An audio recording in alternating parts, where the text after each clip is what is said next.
And I also did theater for a while too. So Yeah, I don't know if Taylor mentioned it that we both have a theater background as well. That's I our don't. I don't recall. didn't it come up. Yeah, no, both of our bachelor's degrees are in theater. She did a history minor though, and I did a film minor. So yeah. Yeah, I did a lot of. I loved my job as a stage manager and director, Oh but my I've been involved in theater since I was 3 years old. Really interesting. Is that with just like a family thing, or? My mother has been in theater for a long time Mm-hmm. too. Yeah, that she also did radio and she does dance and everything else. She's a triple threat because she also does all the stuff. Uh-huh. Yeah, I mean, I won lots of theater awards in high school, including a scholarship. So Oh, that's awesome. Wow. And power to you for being a stage manager. I mean, I love directing, but I could never get behind stage managing. I just do not have the patience for it. how did I get into that? The fact is that I had a small drama club, and there was this one person. Only one person was willing to be the stage manager, and she started doing it sophomore years, and she was the only person that did that. It was that, lighting and sound; those were the only things she would do. Huh. But she was getting up, and she was going to eventually need somebody to train to do the job. And the original person that looked like she was going to be marked as being the next stage manager, I'm not sure what exactly happened because her and I were both being looked at the same time, but Kibble went off and ended up becoming an actor, and I'm not entirely sure what that happened. Maybe they realized that I was much better than Kibble was. But then I did stage management for the 3 years, and then I worked at the Renaissance Festival as a stage manager. You know, I did directing. I won awards for directing, so it was kind of interesting. That is interesting. That's cool that you're able to kind of transition seamlessly between backstage and front stage. So, way to be. Yeah, well, as a Rennie, you kind of had to do both. I stopped doing, basically stage management when I developed epilepsy, because I'm the person that people would be looking at for help. So Gotcha. the stage manager is in charge of anybody who had to have a seizure. So between that and being in prompt corner, the lights would have gotten to me. I can imagine. And I mean, just like you said, you kind of have to be Teflon when it comes to being a stage manager. You can't really have 3 dimensions. You can't have a humanity. You just got to make sure everyone else is all right. So. It was interesting. Well, okay. So since you already brought it up a little bit too, so all right. So you said as a Rennie, you have to be. Correct? What's that? You are recording, correct? I just want to make sure. Yeah. Okay, just check. Yeah. Yeah. So. I mean, you already brought up as a Rennie, you have to kind of be behind the scenes and in front. I mean, what was your official role, I guess, would you say, like doing something like that? As a Rennie, I was officially a stage manager for 2 years. Okay. I managed 16 stages, with shows running every half an hour, and was in charge of something like 100 cast members. Wow. That's not including the different groups. And that there was yet an additional 200 volunteers that were in charge of something else, or somebody else was in charge of them. So I had to be able to go out, and I was in costume. I looked kind of ridiculous because I had to have my watch on, and it was hidden, and I had to go out with a walkie-talkie. So that kind of shows this person is in costume, but is in a kind of a weird position. Right. I frequently had to go alternate between character and not character, depending on the situation. Yeah, that's an interesting thing. I feel like I can relate a little bit to that. I had to do this performance where it was basically like an interactive Willy Wonka and the Chocolate Factory, like Mad Tea Party type of thing. It was just like a street thing as part of this festival, this carnival thing. And part of it was I would run around, harassing people and goofing off with people walking by. on the microphone, and then I ran up to some guy. He was trying to walk away. He's like, "Okay, thank you," and I kept on prodding him because of course that makes you want to do it more. And he's like, "Hey man, I'm trying to find my daughter. I can't find her anywhere." So instantly I was like, "Nope, no more character. Okay, into real world, professional, figuring this out," and then jump back into fun, happy time. So is that a learned skill, do you think, or do you feel like that's always been in there? To be able to jump between characters? Yeah, to jump between, in character, having fun, goofing off, and then down to business. I mean, it does depend on the person. Mm-hmm. Some people can do it very, very easily. Other people, could not. I don't, the world could be on fire. They would be like, they'd still be goofing off in character. I'm like, dude, can I get you? No. Can you, forsoothly get over there and freaking help me? I don't have time to deal with this whole thing. No, dude, look, grab head, put head there. See? Help. So, I mean, it helps, mm-hmm. If you can do that. Some people don't. Some people can't do it. So, did this whole... Sorry, I'm going to be jumping around a little bit since this one's going to be a little... I don't care. This is just going to be for my own record, like I said. I'm just kind of curious about the lifestyle. So, did this come before the medieval, academic major, or did this come, along with it? This, actually... I started doing this at 16. I had been mm-hmm. involved in the Renaissance Festival, at least as a participant mm-hmm. in middle school. And, in 15 is when I got into medieval reenactment, because mm-hmm. I really liked the Ren Fair. That was really fun. Yeah. And at 16 is when I worked it. And it's very much the period police at a certain point in the Ren Fair, mm-hmm. if you were working for them. Sure. And then I was like, I wanted to do the medieval degree because first of all, I went through all these classes in the course book, and I labeled what I wanted to do and then tried to match degrees to it because I'm crazy. And it looked like medieval studies was going to be an easy one to pick up, and it did a lot of work because then I could use that information to build onto the character. Okay, would my character know that information? That's something that, this other thing. Well, she'd be at least familiar. Right. Maybe she wouldn't be, know exactly all the details, but she probably would have at least heard about this, especially if she was like a noble, or somewhere along that line.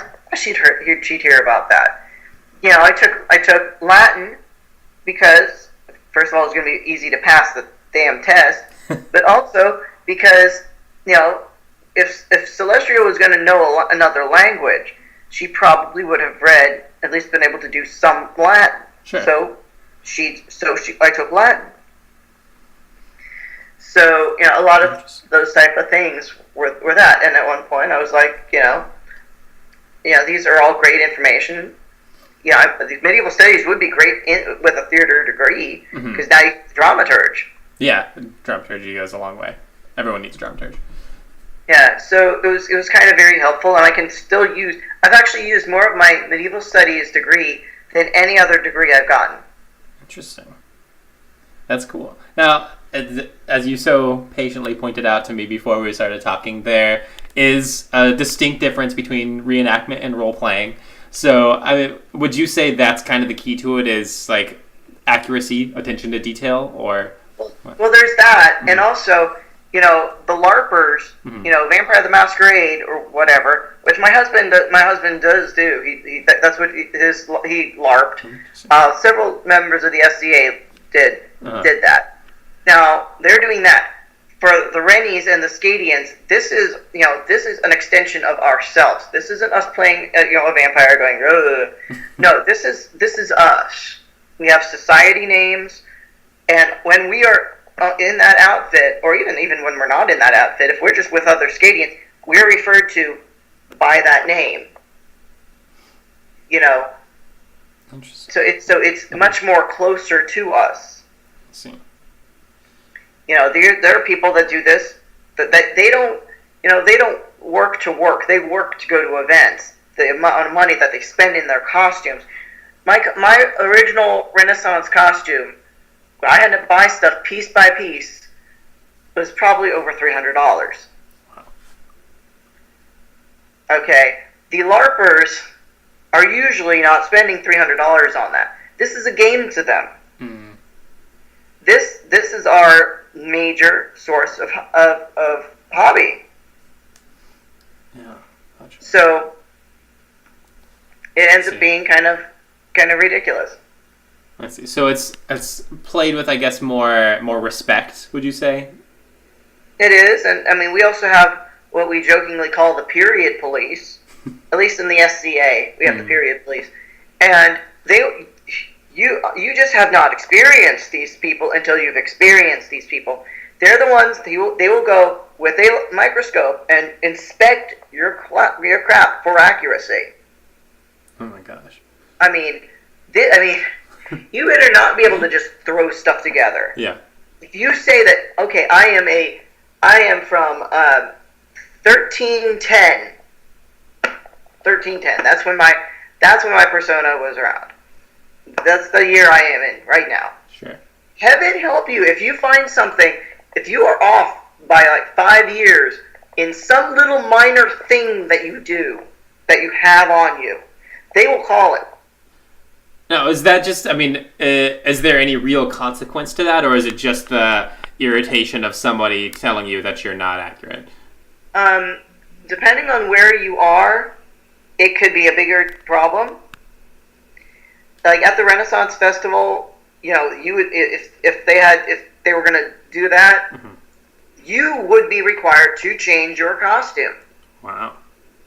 Because you know your information has to be accurate towards the period that you are in and the location that you're in. We know exactly what would have taken place at that particular time.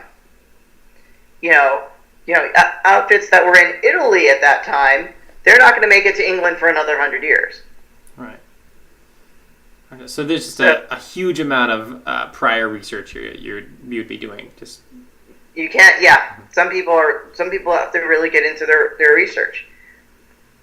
Yeah, at the Renaissance Festival when I was working there, they used to have classes and classes of character development. They would teach you for hours on how to do the accent. I mean, it just was kind of crazy. So was this a Renaissance fair that was a seasonal thing, or was this year-round? Or? The Florida Renaissance Festival, it occurs in Florida, in Fort Lauderdale, every year. When I was there, it was a 4-weekend fair. It's gone up. I don't remember if it's 6 or 8 now. But for the Renaissance festivals, those do it year round. People just move from spot to spot. They have a circuit. When you're looking at something like the Society for Creative Anachronism, now you're talking about something that is occurring every weekend. In most, you can literally keep yourself packed in your car and go to a different event every weekend within driving distance. So that that's a whole another story. And people take their stuff seriously. Yeah. I've got stuff that's just ridiculous. I've got stuff that if I have an event that's very specific to time and place, I probably have an outfit that I can throw together to make it look like it's close enough. Mostly because I collect clothing anytime I see clothing that's in my size, I buy it. Because especially if it's on sale. It's gonna come in because I'm not a huge person, and I can always add more to it. Okay. But you're talking to somebody who's, I'm 5'3". The Scadians and the Rennies tend to be bigger than me. The women tend to definitely be bigger than me. So I always have to be in small clothing, which is never there. Huh. Right. But you can get something in triple extra large. They just play to their audience. So yeah, actually, a lot of people do go into Renaissance and SCA stuff because they're larger than average, and they're not teased for it. They're respected for it. No, that's another thing I want to ask. So, I mean, how normal is it to kind of run into the same people every weekend, every event? I mean, it depends. You will over time get to see people. There are some people that might only stay in their Barony area, maybe at only an hour radius. Some people, if you can go and just see someone you know at every event. Interesting. I mean, it's kind of great or weird depending on your point of view. But there were a few really core people that would hit as many events as they could. And so we always would look up going, oh, there's Janusz, because he was a mechanic, mm-hmm. and all of his money went right back into the SCA. So all of his personas were very nicely dressed. He would go to, almost every event. It's kind of weird if you didn't see him, or his wife, or his kid. And when you go to fighter practice every week, you basically see the similar people every one. Now, how structured are the events and things like that? I know you've talked about classes and stuff like that. I mean, are the events themselves kind of like activity based like that, or are they kind of a gathering? Depends on the event. Okay. There are when you look at like the SCA, sometimes it's just simply a gathering. And there will usually be some fighting that you can participate in. There will usually be a feast. Sometimes there will be classes. Sometimes there won't be any fighting at all, and it'll just be a mountain of classes. That's called A&S, Arts and Sciences. That's your research-based event. If you're a crafter, there's where you want to go. You can also have wars, where it's mostly fighting, fewer classes, if any, and Merchant's Row is huge. There's usually also drum circles. I'm not a big fan of the drum circles. They keep me awake. And a lot of people just go off, and there's some crazy houses that are basically known for being party households. And, House Far Flung is the BDSM household. So when they show up, you're just kind of like, okay, what are they going to do? No, I mean, when you talk about partying, is that historically accurate partying as well? Are they brewing their own mead, or are they bringing weed? Some of them are. Some of them are brewing their own alcohol. Usually they'll just buy stuff that's period, and you can go off, and you can buy stuff like Mage's Fire. You can buy stuff like mead, and bring it in. You're not generally going to see that much, Heineken beer. You can certainly see beer. Beer is period. Right. Wine is period. The glass bottles might not be, but they might fill a flagon of their own and bring it or something. Yeah, I mean tends to not be that much of a big deal. Oh. For the SCA, the C stands for creative, so creative anachronism. Yeah, so sometimes it's a little more sketchy than other times. The period police don't like the C, and I don't blame them. Well, we basically don't usually. We generally don't have that many plagues running through. It's fair. That's good to know. At least they draw the line there. I'm a dork. I'd be cool with that. I'd study it. Interesting. Well, that would work for you. I mean, professionally, I guess. Actually, my undergraduate thesis involved the bubonic plague, so it was fine with me. Just nice. Well, all right. So, when you brought up like spending kind of all your money on it, I mean, beyond costuming your own materials and stuff, is that just like registration for these events, or? Registration tends to not be terrible. Mm-hmm. So sometimes it's like $5-10 a person. If you're going to a big event, it's going to be more. Obviously, There is a very large event that's in Pennsylvania. That is a 10,000 plus person event. It's called Penzic. It's a big war. It is like the thing to do. The thing, man. The thing. I've never been. But they've got everything you could ever need. They're more expensive. Sure. But a lot of people will spend money on their costumes. A lot of people will spend money on their armor if they're a fighter. You know, they might have the nicest tents you could possibly imagine. You know, it's crazy. There was this one woman who would always bring. She had this like huge tent. She was only like 5 foot. She wasn't even 5 foot. She was like 4'10" or something. But she would bring so much clothes. She would fill one of the rooms of the tent just with clothing. And so she would always change her outfit very, very frequently. So we were always like, the apocalypse is going to come when Ellen runs out of clothes. But she was a preschool teacher. Wow. She lived with her mother. She spent all of her money basically on the SCA. Wow. Now, is there a social hierarchy then with this? Are the more committed people respected more than like a part-time enthusiast? It all depends. Because, I mean, there are awards that you can give. You know, you can get an award of arms. I still haven't gotten mine. I've been involved for years and years. Normally you get it in your first 2 years. My husband and I, neither one of us have our awards of arms. There are higher things, GOA, grant of arms. There are multiple peer levels.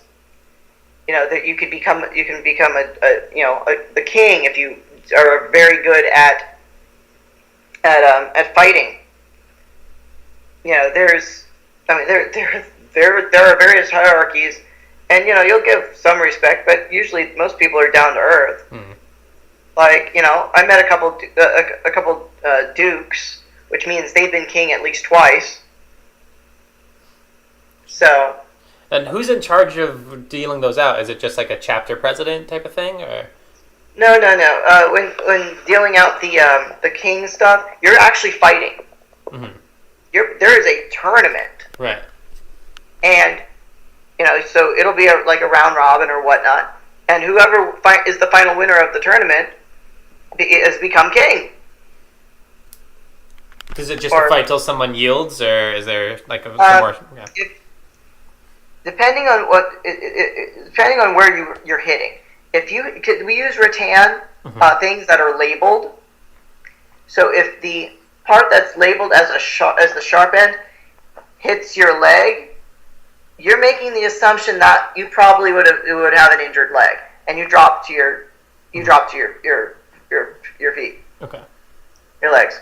If they hit here, you know, like your shoulder, well, now depending on which shoulder you just grabbed, if they just dropped your shield, well, guess what? You now don't have a shield. You got to put your arm in the back. You know, if they hit you on the head, that's probably a kill shot. If they hit you certain other places, just pretend. You know, if they do not have an injury there, you know, if you don't have armor there, and you could feel that on your abdomen, probably a kill shot. That's another thing I was going to ask too. I mean, do they take into account like what grade your armor is and stuff when it comes to that, or is everyone kind of stripped down to an equal term? No, everybody's armor varies depending on the person. Okay. Like the people that are up in the Kingdom of the East, for example, are known for being very, very hard hitters. The reason they're known for being very, very hard hitters is because their costumes, their armor, tends to be very, very stiff because they're up in the cold. Now, if you come down to Trimaris, which is in Florida, they have a much lighter armor. So they're willing to say, okay, you got me. Gotcha. People who are basically in armor and who refuse to take the shots that are very obviously kill shots. Sure. We call them rhinos because they think they can't feel it, even though we see the wounds that are like this big. I didn't feel it. Or like, bullshit, you didn't feel that. Gotcha. Okay, so it's kind of an honor system by everyone's. Yeah. But sometimes the marshals who are in charge of actually keeping safety will go in it and go, really? Because they're all fighters themselves. Sure. So they know. So they know if something's really weird. I see. Interesting. Now, I mean, again, is it like beyond that, beyond like merchandise and stuff like that? Are you spending real money there? Is there like a more of a bartering type of system that you kind of take? You can do either. Okay. Usually, you're spending real money. You can barter. I've seen some people that are, especially that are merchants, that have to do a bit of a bartering thing. Mm-hmm. You can sometimes haggle. You know, I've seen people try to haggle with me, and I'm like, dude, I literally know how to make that. You know, like when I'm at a Renaissance fair and they're trying to do that type of stuff to me, I'm like, I will look at them and say, first of all, I'm also in the SCA. I know who to get that from. I know even who exactly you purchased that from. I also know that's not the price. I'm kind of a dick. I mean, you don't want to try to sell me shit because I'm all up in. I know exactly how much it is. I know how to make it or something. Well, it sounds like you're gonna have to be to defend yourself and something like that. Yeah, I mean, they really want to hit up the patrons who don't know any better. I know better.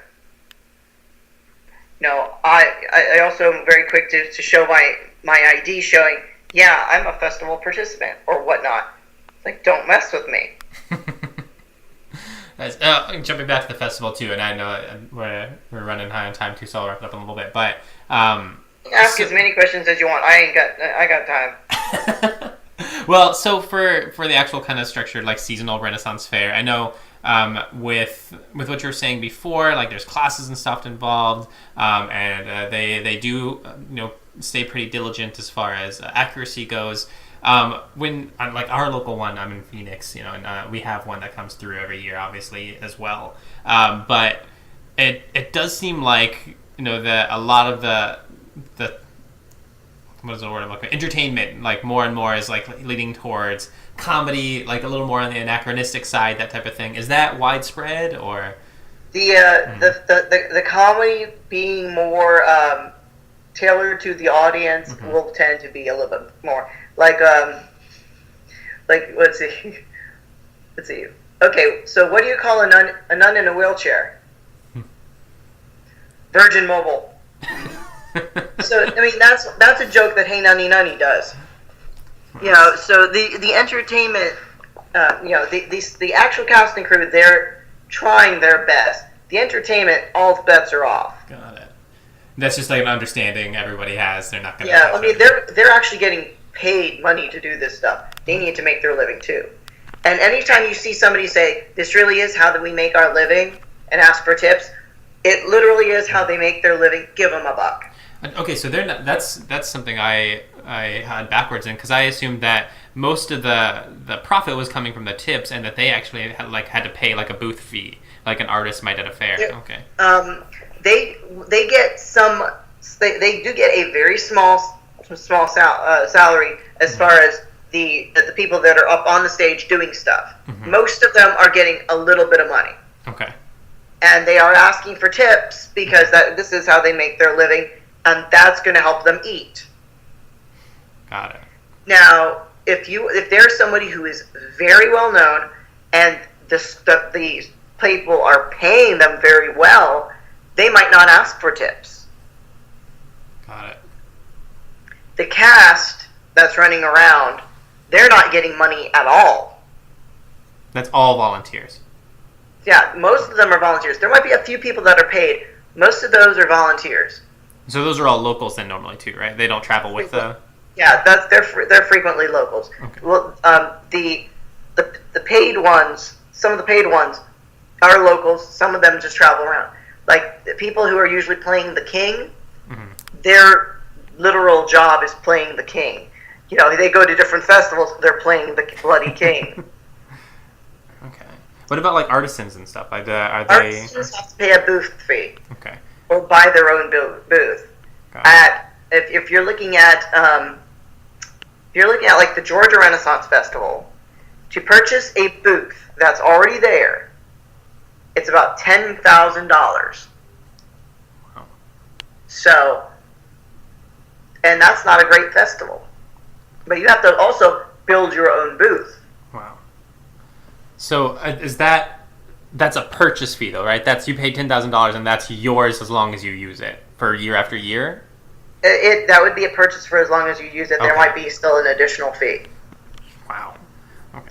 And at the Florida Renaissance Festival, before they had like purposeful, permanent buildings, it used to be something like a $50 charge every weekend. Mm-hmm.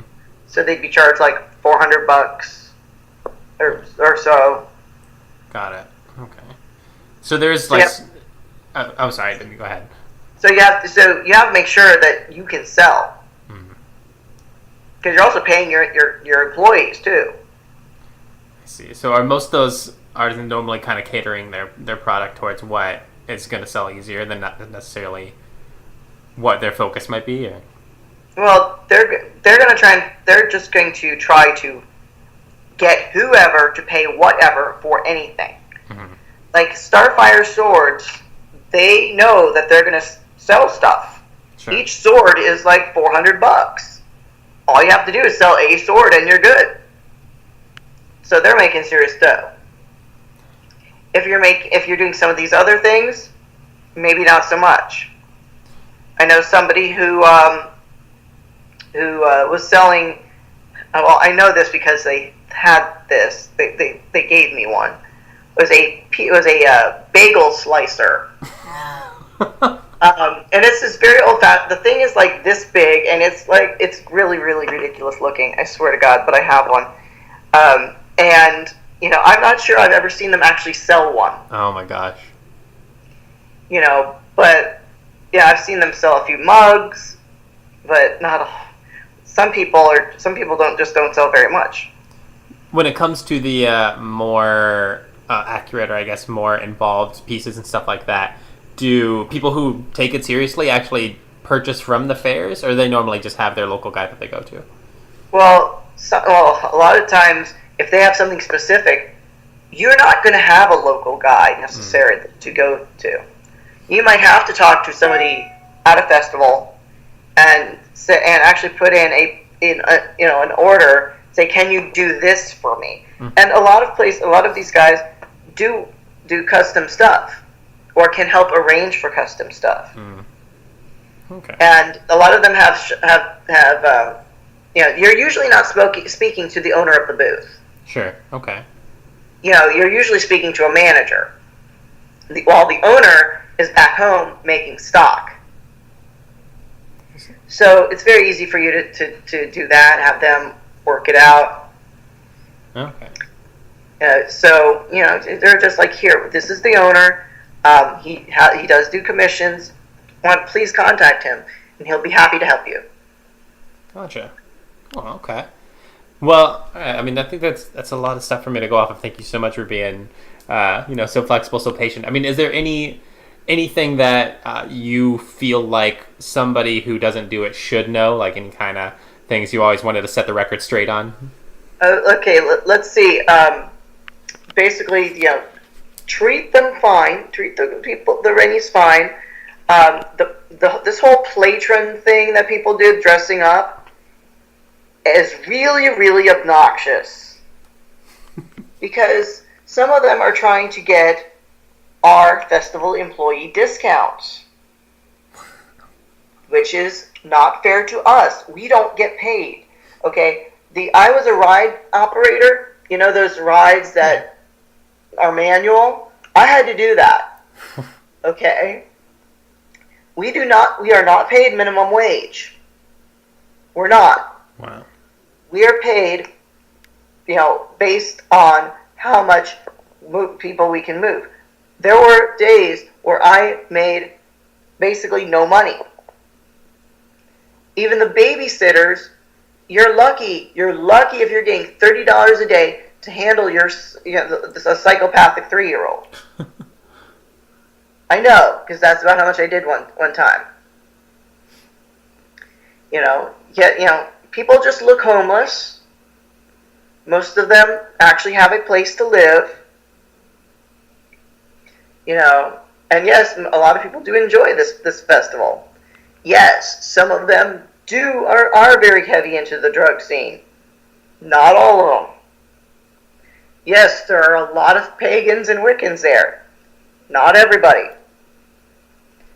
A lot of us have talents that we don't discuss in front of patrons because our persona probably wouldn't have that. I know several who have medical training. I'm an EMT. I knew some others who are phlebotomists. So they would help. We actually have a great medical organization that helps us because we're getting paid so little. We are not qualified for Medicaid or anything else, especially since we move all the time. And the Rescue Foundation does come and try to help. So anytime you see a Rescue Foundation thing, please talk to them and see if you can help them at all. I've been working with them for many, many years. And, it's an interesting job. And heaven help us. Especially when it rains. You guys like to complain about it raining. Just think, we're required to be there, rain or shine, standing outside, not even allowed to come in. Oh, man. Because we have to stand by our rides because stupid people do stupid stuff. Jeez. Wow. Well, awesome. Well, just one last question, too. I bet how long does it normally take to set up and break down? For Renaissance Festival? Yeah. That's a good question. It depends on the festival itself. Mm-hmm. A lot of sites are moving towards more permanent now. Mm-hmm. So as far as the actual, putting up the sets, they're there already. Mm-hmm. However, people normally do take the week before to go through all of the buildings and to try to repair everything. Because, things get crazy. And then you also have to set up all the stuff. So it's going to be several days. People get on site 1 to 2 weeks before just to start prepping. Okay. And fixing stuff. Okay. And breaking down, it's usually if you're talking about something that's already permanently set up, most people have to be off site within a day after the festival closes. Wow. Okay. So as soon as y'all leave on Sunday night, as soon as gates close, you might even see us actually working before the gates close to start the packing up process because people have to get to the next festival. Sure. Okay. And who knows where that is? You might be driving cross country to get to that next festival. Yeah. Wow. So everybody carpools, everything to save money. Makes sense. And that's when you really kind of get used to having the same people around you all the time, is when you're doing the festival circuit. Because everyone's... Yeah, you'll see a lot of people that you'll see at the same time. A lot of us actually don't have jobs until the week before the festival. So if you are actually working, like being a shopkeeper or whatnot, you might not have a permanent job. You might have to go to a site and state, I am here. Who needs me? Wow. And then you pray that you get a job. Wow. And that's, at that point, have you already spoken to someone and kind of gotten hired on, or is that like people just show up in the crowd?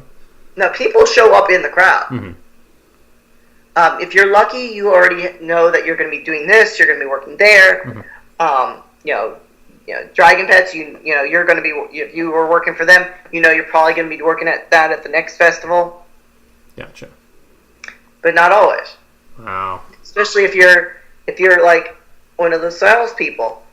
You might have a good relationship with somebody. You might have to be doing something else. Man. You literally don't know. And I guess it shows the passion you kind of have to have for it to gamble every time. But. And people are raising their kids in this environment, and their kids are turning into Rennie, so at least they're used to it. Awesome. Interesting. That's cool. That's exciting. Well, again, thank you, Melvin. Yeah, I'll let you go for now, but I really enjoyed both interviews. I'll make sure I get the send files. I'm going to clean them up a little bit tonight after we're done, and I'll get those over to you. I'll post them on the podcast probably within the next week or so. It's kind of okay. That's cool. And if you ever have any more questions, just drop me a line, and we can do another interview set. Absolutely, yeah. Whatever you want to do, I'm always available. Just let me know, and we'll set something up. But you enjoy the rest of your weekend. Have some fun. I'll talk to you again soon. Thank you.